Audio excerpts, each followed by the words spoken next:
ఎన్టీఆర్ జిల్లాల మందుబాబులకు మంచి రోజులు వచ్చినాయి కదా. బీరు తాగాలని బార్ల కోసం బారెడు దూరం పోయే అవసరమే లేదు. ఇక విస్కీ తాగాలనిపిస్తే విసుక్కుంటా వీధులన్నీ తిరిగి అక్కరలేదు. బ్రాండీ తాగాలని బండ్లు బయటకు తీసే పని లేదు. మన వాడకట్టుకే మన వీధికే మంచి మంచి బార్లు రాబోతున్నాయి. ఎన్టీఆర్ జిల్లాల కొత్త బార్లు పెడతందుకు ఆబ్కారోలు నిన్ననే లక్కీ లాటరీ డ్రా తీసిర్రు. ఇట్లా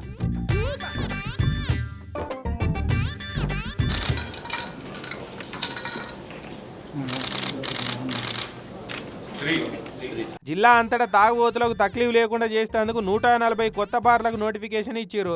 ఇక అందులోకెళ్ళి 62 బార్లకు ఓపెన్ కేటగిరీలో డ్రా తీసిరు. ఇట్లా ఇంకో 10 బార్లను గీత కార్మికుల కోటా కింద పక్కకు పెట్టి వాటికి సపరేట్ డ్రా తీసిరు.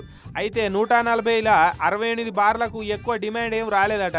ఇక ఎక్కువ మంది దరఖాస్తులు పెట్టలేదన్న కారణంతో 68 బార్లకు లక్కీ లాటరీ తీసుడు వాయిదేసిరు. ఒక్కొక్క బారుకు పోటీ లేకుండా 3-4 దరఖాస్తులు వచ్చినాయట. అట్లయితే ఆబ్కారోలకు ఆమ్దాన్ తక్కువ కదా, అందుకే వాయిదేసిరట. ఇక వాటి కొనొద్దుల తర్వాత మళ్ళీ డ్రా పెడతామని చెప్తున్నాడు కలెక్టర్ సారు. టోటల్ ఈరోజు 72 బార్స్ లైసెన్స్ని ఫైనల్ చేయడం జరిగింది. ఇంకొక 68 పెండింగ్ ఉన్నాయి. అక్కడ రెస్పాన్స్ లేదు, లేదా రూల్ ప్రకారంగా మినిమం 4 అప్లికేషన్ రావాల్సి ఉంది. అంతకన్నా తక్కువ వచ్చిన 68 పెండింగ్ బార్స్కి మళ్ళీ రీనోటిఫై చేయడం జరుగుతుంది.